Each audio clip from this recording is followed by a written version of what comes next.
Welcome, Shawn Zell, to the Take Flyt Podcast. Shawn is a owner and certified financial planner at Fruition Financial, located in Chesterfield, Missouri. Shawn and his family had a major life shift about 5 years ago, which we'll get into. But Shawn, why don't you tell us a little bit about where you're at today in Fruition Financial, and we'll jump back in shortly after. Yeah. So I'm in the process of taking over a 25-year-old business. We are a small, we say fiercely independent financial firm here in St. Louis. We've carved out a niche to service, some areas of the market that we really like in terms of people that are just hardworking individuals and business owners and executives that are just kind of stumbling through and trying to figure out what to do with what they've accumulated. So get to help people, which is, a driving core factor of what I started out in my earlier career. So yeah, that's kind of the high level of it. Good. And now, do you work solely with people in your area, or do you work remotely, or if someone wants to get in contact with you? All over. I need to look at the coverage. I would say that we're in more than half the states across the United States. I have licenses in all the states. So yes, we're okay. Yes, I pay all the licenses. Yeah. A lot of your business is done over stuff like video, or I would say it's a mix. I mean, we have a very large group of people here that are local here in St. Louis, and when people retire, they've got time to talk about their money and want to come in and hang out. And for our working individuals that are still in the hustle of life, a lot of those are more virtual. So we do it all. Excellent. So let's go back in time a little bit. Maybe take me back to college age. What was going through your mind? Where do you want to be in life? What was driving you in your life to kind of have this purpose of what you want to do?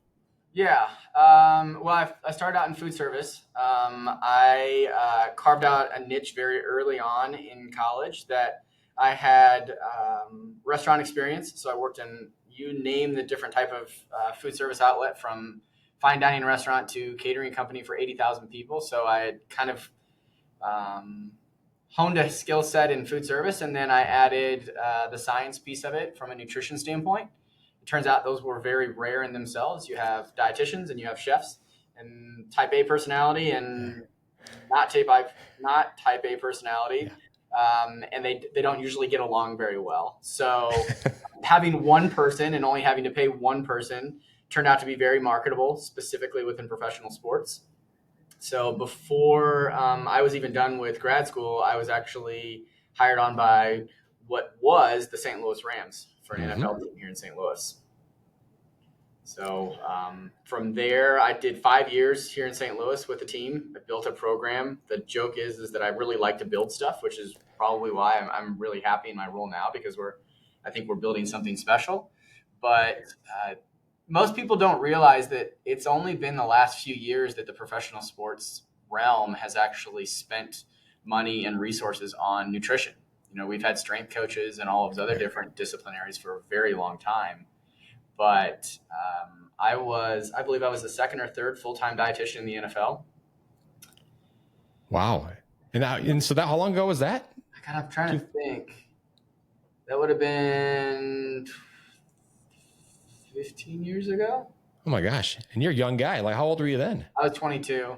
Holy smokes. And you're running the whole operation for nutrition. And yeah, I mean, there were very low expectations because they didn't have anything. So I carved out a niche for most of these teams were ordering Popeyes and getting junk in. And so when you come in and start giving fresh food and building relationships and putting in smoothie bars and all the other different stuff, it has an impact. So a trailblazer, though. Look at you. I actually have a Trailblazer award in my office from an organization. No way. Yeah. It's funny you say that. So it was fun. I did it, and with the Rams pending moving to LA, did a hard look at life. I met a girl, and moving to LA just wasn't in our picture. We're Midwestern people, and that big of a change just wasn't in our cards. So I was recruited up to Milwaukee by the Milwaukee Bucks. So making a little bit of a change from NFL to the NBA. And that was hard. I mean, it was hard to build something and then not really know the future of what was going to happen with the team. It was 3 years here in St. Louis where we're we're staying, we're going, we're staying, we're going, and it's hard to build your life around that. So went to Milwaukee, got to build a new training facility, which was kind of the big pull on it. So I got to, I think it was, I don't remember, it was like a $38 million training facility, and I got to build a kitchen. They gave me gave me a little square in there and said, fill it. Wow. Build whatever you want to build. So I got to build that, which was cool. And, helped be part of that whole turnaround process for that franchise. Got to see, Giannis and those guys come in as, the nobodies, and now they're big somebodies. And then I kind of got to a point where I hit a ceiling, I would say. There's a lot of other ways that I could say it. I would say it was just, I got to a point where every day I went to work and I knew that I could do this for the rest of my life. And I'd be in the same place that I was, or I could make some major changes and give up a lot from a work-life balance standpoint.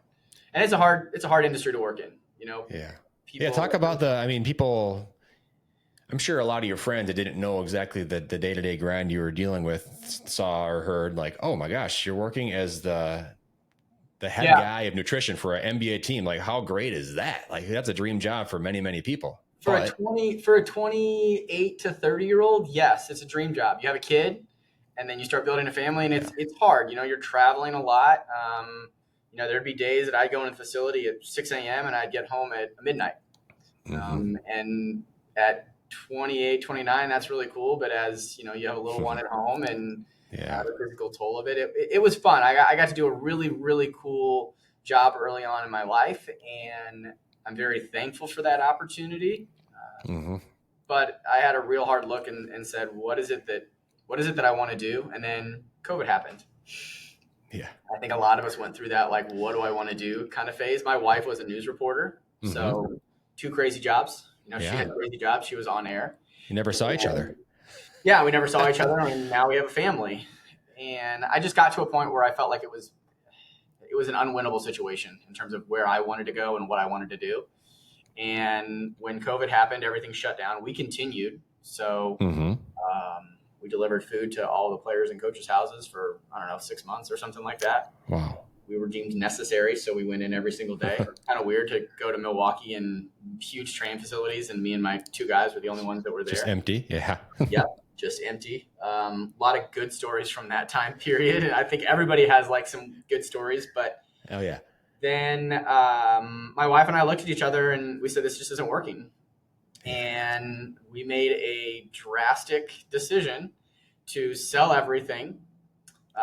Now we have a 2-year-old and a newborn. My son was born in February. My benchmark of when COVID happened was when the Utah Jazz and game was canceled, because our whole world turned on a dime for that. And they went down to the bubble. I just couldn't go. My wife was home with a 2-year-old and a newborn, and it's not like you could have help at that time from people. And we basically traded in 2 cars, bought a huge truck, sold everything, put the rest of it in storage, and bought a 42-foot long 5th wheel. Holy cow. My wife was very adamant that I was going to drag her and 2 children across the country, that the RV needed to be a nicer RV. So I gutted it and redid the whole inside of it. No way. And then that was about a 5-month period. So I continued to work while doing that, and still helping the team when they were in the bubble. And then when that was over, parted ways, and we hit the road and traveled for 10 months. Left the day after Thanksgiving and headed out west. So, yeah, I'll pause there because that was like a lot. That's incredible. I mean, to think about what you just spoke of is, people think about these things in life. They think about, oh, let's just sell everything and go and just find out what happens. And you guys did it. Yeah, you did it. That's incredible. My wife always jokingly says she recalls a time probably 3 years before we did that, where we were sitting outside in the backyard next to the fire. My parents were visiting, and I was talking about all these grand dreams, like, oh, we're going to get an RV someday and travel. Yeah. And aside, my mom had the conversation, and she told me, Mom, you just have to go along with all of this crazy ideas, because like they're never really going to happen. But Yeah. lo and behold, when I have an idea, I just keep pressing and pressing and pressing and bring it to fruition, which is kind of where the name of our company came from. So Okay. bringing it all together and making your dreams happen. And we started out, and it was people always ask, the highs were very high, the lows were very low. Yes. Yeah, I can imagine. And you had 2? Yep. And everybody had their own bedroom in that RV. It was that big. So, yeah. If you're going to have everybody fit in the RV, it better be 42 feet long, right? I mean, we did potty training for my older daughter in an RV. My son learned to walk in the Keys. Wow. And a lot of diapers, a lot of pulling over on the side of the road to, fix stuff or clean kids. And it was such a special time that I think looking back on it now, we're so grateful for. Yeah. That's incredible that you guys did it. I mean, so you talked about, this was something you had kind of had an inkling of something you wanted to do in life. And is always just one of these like talking ideas, like maybe we'll do it, maybe we won't. And then, so it wasn't like out of the blue, let's just sell everything and go. There was a little bit of talk prior to this happening that you guys. It was steaming. I mean, there was ideas and thoughts, but everybody went through that time in COVID where it's like, they were presented with an opportunity to make a change, and a lot of people did, and we were just one of those people that said, we did an evaluation on our lives and said, where's it going? Is it in the right way that we want it to be? Truthfully, my 2-year-old daughter, I got to spend so much time with her. I mean, my whole family, I spent a lot of time, but like, I would say that her and I's relationship is so much stronger because we were just always together for 10 months. Like, from the moment you wake up to the moment you go to bed, you're all together in a small space. That's so cool. I mean, you're right though. As hard as COVID was at times, and for some people more serious than others, I mean, there was some really great bonding opportunities for families to be together that never would have presented themselves otherwise. Like, people might have been in these day-to-day grinds forever, and you just go about your day-to-day life. But when COVID happened, it was like, well, this is it. We're together. We don't know how long it's going to last. Looking back on it, like, it wasn't a long period of time really, but it's the times you got a chance to spend together and play card games with your family, or go on hikes, or these long trips, or just, you had this kind of like this clean slate to kind of do whatever you wanted to do. Yeah. And for you guys to say, hey, we're going to sell things, we're going to buy an RV, and we're just going to go travel. So I'm a very, I plan a lot, which That's is good. Where I'm at. Yeah. But what we did was, remember that houses were selling for crazy during COVID. Yeah. And we sold a house, and we put enough money aside. And I looked at my wife and I said, this is the down payment on the house. I don't know where we're going to end up. I don't know what we're going to be doing, but we have this amount of money for the next year. And when it runs up, we're done. We weren't ever planning on doing it forever. And it's been a very glamorized thing. There's a lot more people doing full-time RVing now. I think we were kind of on the early side of that. We, I wouldn't say we trailblazed that, because there was a significant community already. But we had all these grand ideas. I bought a stupid drone that was, a bunch of money, and my wife started a blog. We did very little of it because we found that it was subtractive to the actual experience. You see people that are doing these types of social media things. It's a lot of work. I mean, I don't think the person that doesn't do it realizes how much your day is around that. Yeah. So that's a good point. I mean, those are fun things to consume from someone watching it, but I can't imagine what actually goes into the actual production and the time you spend and editing and all that stuff. And my wife had that background. I mean, she did an Instagram page. We called it the Zellbatical. But we didn't put a ton of energy and effort into it. It was more to share what was happening with our friends and family along the way than anything else. And I think I flew that drone maybe 4 times because it was about our family and about the kids versus the external of it all. So showcasing. Yeah. We headed all the way out to California, got to Palm Springs, and we were in Palm Springs in January. And if you look back on a calendar, LA closed. The state of California literally closed because of what was going on with COVID. And we looked at each other. And, I mean, we were in total isolation. We were surrounded by old people that all had been vaccinated. And we were isolated in our RV. So we had these like little pocketed communities that we were in. And we looked at each other and we're like, if a kid breaks their arm, if we get a cold, there's nowhere. And by the way, the health insurance of that whole thing was wild too. I won't even get into that, but like trying to have healthcare coverage for a 2 and a 1 year old while traveling around the country, like they need shots and all the other stuff. Yeah. So we turned around, went straight across Highway 10, dipped down into the Gulf at Galveston, and then we hugged the Gulf Coast all the way down to the Keys. Spent a month in the Keys, and then started working our way up. Did Savannah, did Charleston, stopping and seeing family along the way. My parents had an RV, and her parents visited us. You know, we got to spend a couple weeks in Naples with her parents and just random things. And we got to North Carolina, and I had the Forrest Gump moment where I had started doing interviews with different organizations, and every single one I said, this is just going to go back to where I was before. Yeah. I had started having conversations with my mom, who originally started this practice of what it would look like to come back, and started doing a lot of those exams and studying and having that conversation. And I mean, you can't work 80 to 90 hours a week, turn it off, and then think that's never going to come back. So I kind of had that motor to be like, all right, I'm ready to go. I'm ready to get back to it.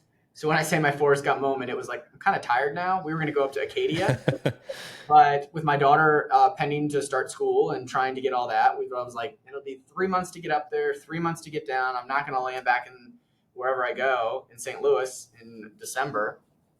So we headed back here. Getting out of an RV is much harder than getting into an RV.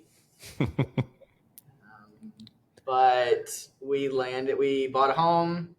And I started working away. I took all of the security exams. I was basically chipping away at a security exam once a month. I found that if I only worked 40 hours a week, I had a lot of free time that I was used to not having. Yeah. So I was able to get up to speed on those things, and basically have been working on the business since. We've rebranded. We've done all different kinds of things. So my wife we are extremely fortunate that she's been able to stay home with the kids at this time. And she's been able to spearhead a lot of the, things that getting them settled and acclimated into the community. And it was a big change for everyone. I think, I'm talking about all of my changes. She had some big changes too. I mean, she was in a role of heading towards being an anchor on a newscast. And then, she had a baby and was on maternity leave during COVID and never went back. Wow. I mean, but you guys did it, and it's an opportunity, and you guys took advantage of the opportunity, and now you've done it. And now there's maybe more time down the road for her and you to do other things too. Like now I wouldn't say it's easy to do it at the time, but like know that you did it and you got through it, and you've had these great life experiences with your kids. It's like, that's the hard part for a lot of people, I think, is just doing it. Like actually the action of doing something. It's you're in a job where you're probably making too much money to step away from that, or you're in a role where you may be unhappy, but you're like, from this type of standpoint, like, I mean, it's a big leap, right? And huge. I had, a team around me that we were able to do that. But, we always said during the road trip that, and this is coming from a financial planner now, is that there is always time to make money, but there's not time to you can always make more money, but you can't make more time. And Perfect. That time, my kids are now 5 and 7. I'm never going to get that time back. No. But can I make more money somewhere along the way? Yeah, there's always ways to make money, but you can't go back in time. So everything worked out. And if it didn't, I always said my famous line, it was, we'll figure it out.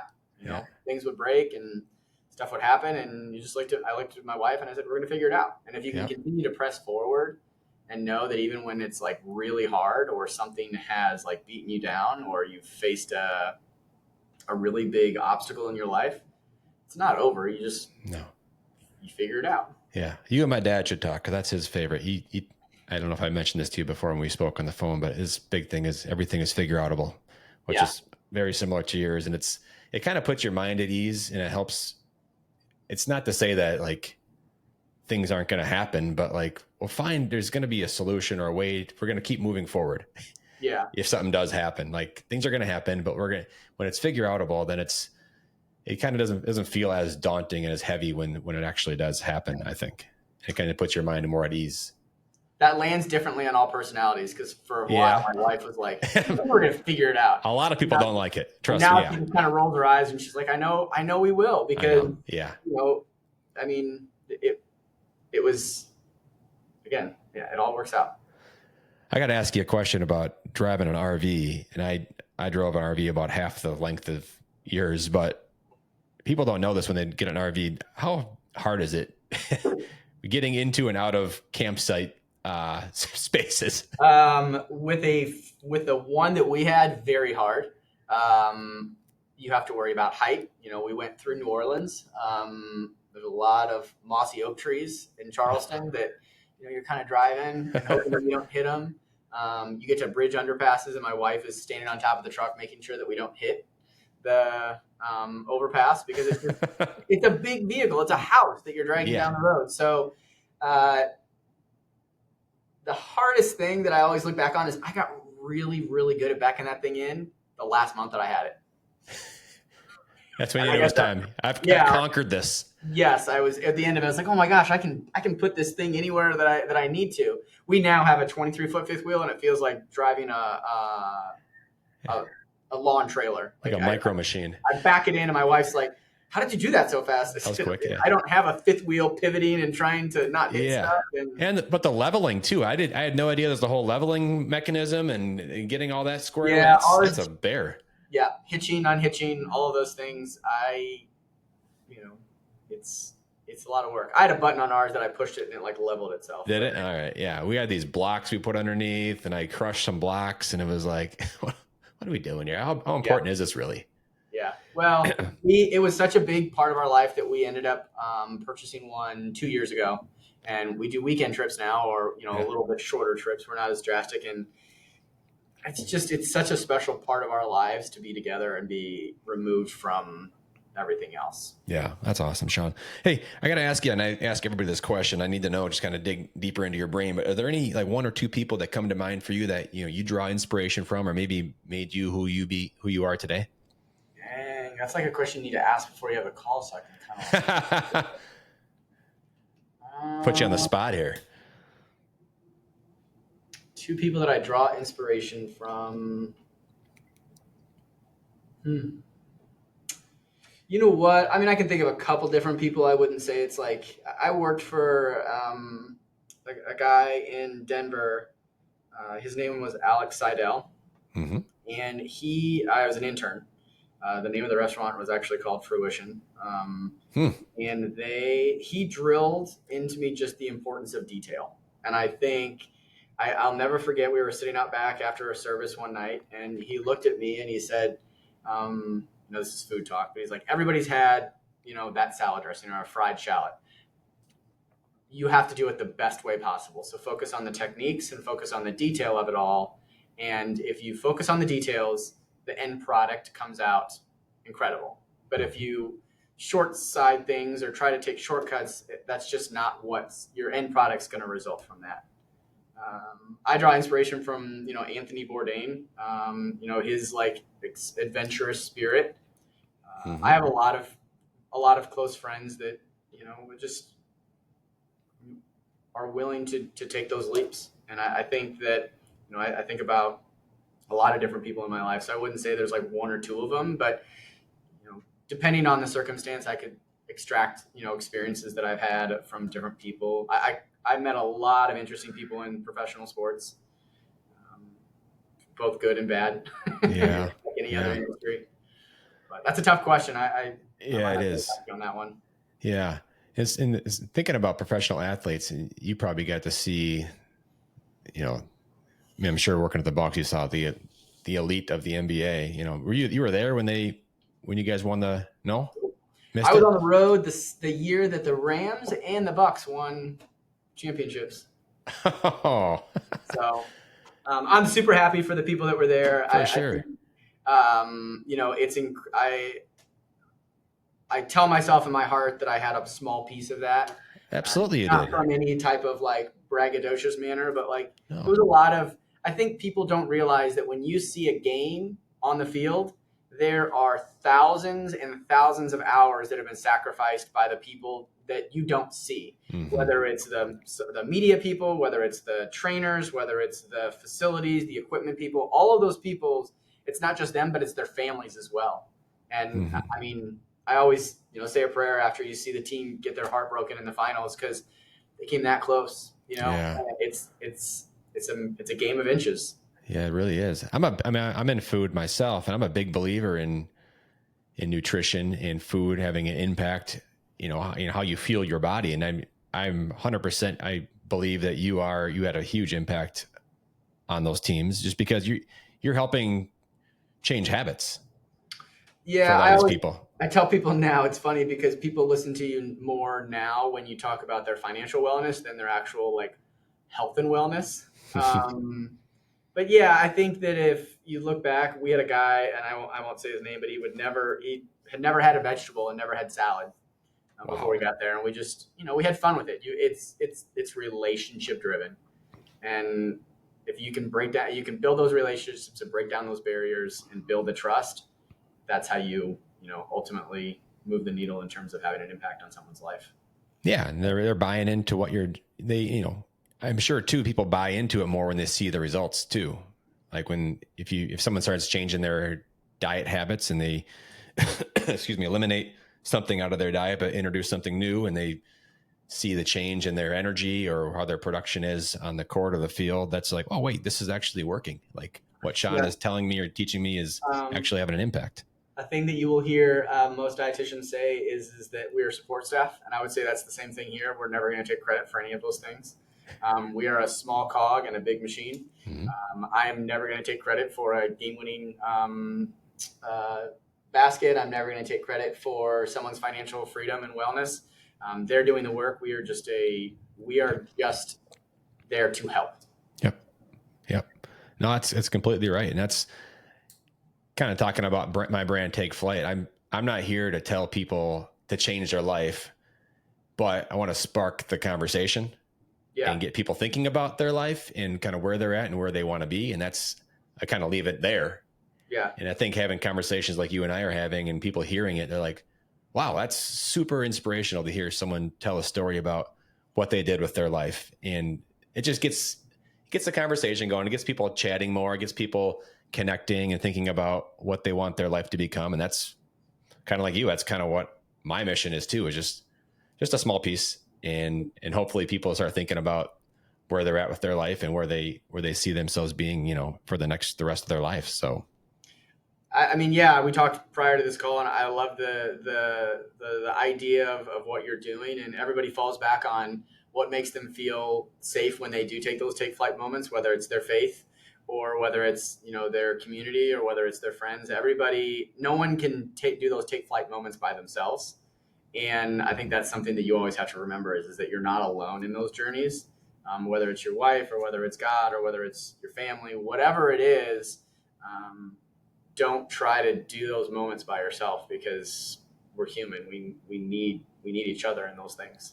Yeah. I think that you're right. The support is so big in this too, and I think the more the more support you have, it does help you. And there's people that can give you a little bit of a nudge here and there, and there's people to lean on. I think it's important to have that network of people that you can be vulnerable with and bounce ideas off of and kind of gain support from. It's so critical. And I think what you just ended with there, I think we'll probably just leave it there because I was going to ask you about the inspiration or what you would give, what kind of inspiration you would give to someone else that's looking to have this take flight moment. But if you want to add anything else that someone we talked about I always, I've repeated that to so many people that are going through things, the Chinese horse proverb.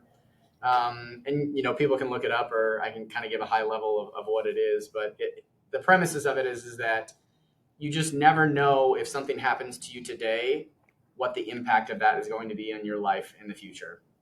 You have a car accident, you get a fender bender, and you're like, gosh, why is this happening to me? But did that prevent you from having something worse? Or does that make you late for something that, you could have been life-changing? So I think rather than trying to judge what's happening in the moment, just kind of going with it and figuring it out, because you can spend a lot of time worrying about what's happening today. And when we sold everything and packed up, it's like, gosh, what are we going to do? And we're in such a better place, an amazing situation now. And that's because we just figured it out.